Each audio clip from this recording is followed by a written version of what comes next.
Hello दोस्तों, कैसे हो आप सब। आशा करते हैं आप सब अच्छे होंगे। आइए, आपका मॉम स्टोरी में स्वागत है। और मैं सिंहासन बत्तीसी की 25वीं पुतली त्रिनेत्री की कहानी सुनाती। त्रिनेत्री नामक 25वीं पुतली की कथा इस प्रकार है।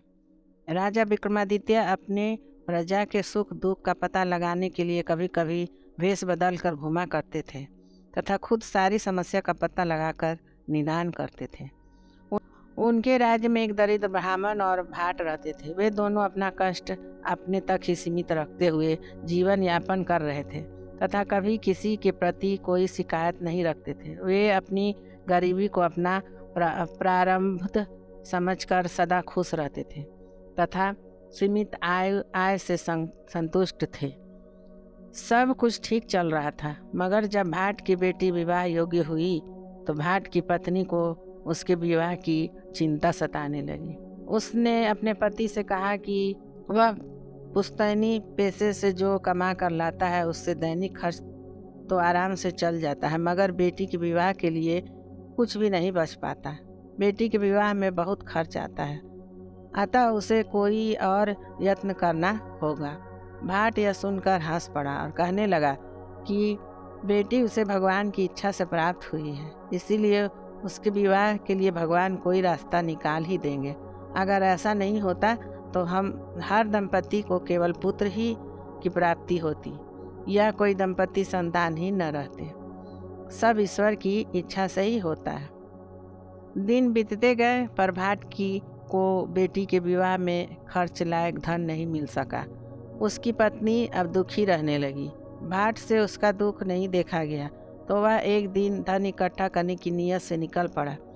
कई राज्यों का भ्रमण करके उसने सैकड़ों राज्याधिकारियों तथा बड़े बड़े सेठों को हंसाकर उनका मनोरंजन किया तथा उनकी प्रशंसा में गीत गाए। खुश होकर उन लोगों ने जो पुरस्कार दिए उससे बेटी का विवाह लायक धन हो गया। जब वह सारा धन लेकर लौट रहा था तो रास्ते में न जाने चोरों को कैसे उसके धन की भनक लग गई। उन्होंने सारा धन लूट लिया। जब वह लौटकर घर आया तो उसकी पत्नी को आशा थी कि वह ब्याह के लिए उचित धन लाया हो। भाट ने पत्नी को बताया कि उसके बार बार कहने पर वह विवाह के लिए धन अर्जित करने को कई प्रदेश गया और तरह तरह के लोगों से मिला। लोगों से प्राप्त धन की भी एकत्र कर लाया, पर भगवान को उस धन से उसकी बेटी का विवाह होना मंजूर नहीं था।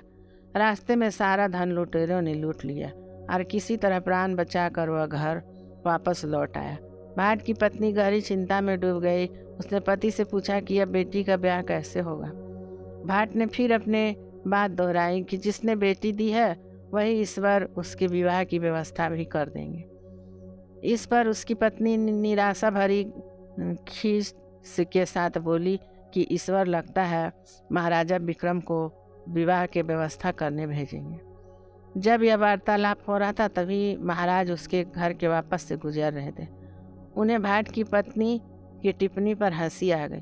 दूसरी तरफ ब्राह्मण अपनी आजीविका के लिए पुश्तैनी पेशा अपना घर जैसे तैसे गुजर बसर कर रहा था और पूजा पाठ करवा कर जो कुछ भी दक्षिणा के रूप में प्राप्त करती उसी से आनंद पूर्वक निर्वाह कर रहा था। ब्राह्मणी को भी तब तक सब सुसामान्य दिख पड़ा जब तक कि उनकी बेटी विवाह योग्य नहीं हुई।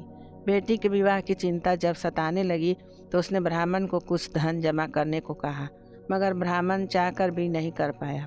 पत्नी के बार बार याद दिलाने पर भी उसने अपने यजमानों को घुमा फिरा कर कहा भी, मगर किसी यजमान ने उसकी बात को गंभीरतापूर्वक नहीं लिया।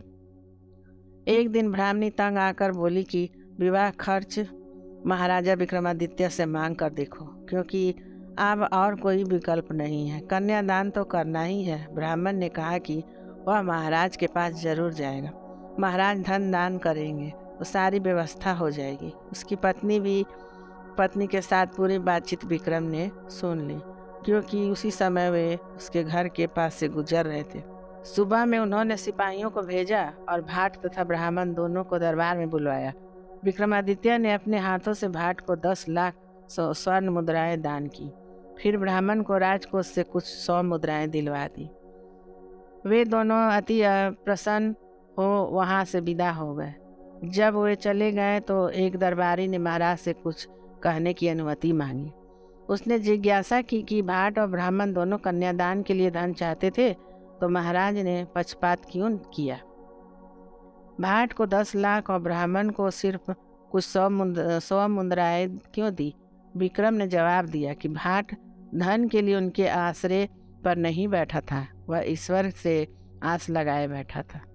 ईश्वर लोगों को कुछ भी दे सकते हैं, इसीलिए उन्होंने उसे ईश्वर का प्रतिनिधि बनकर अप्रातिश दान दिया।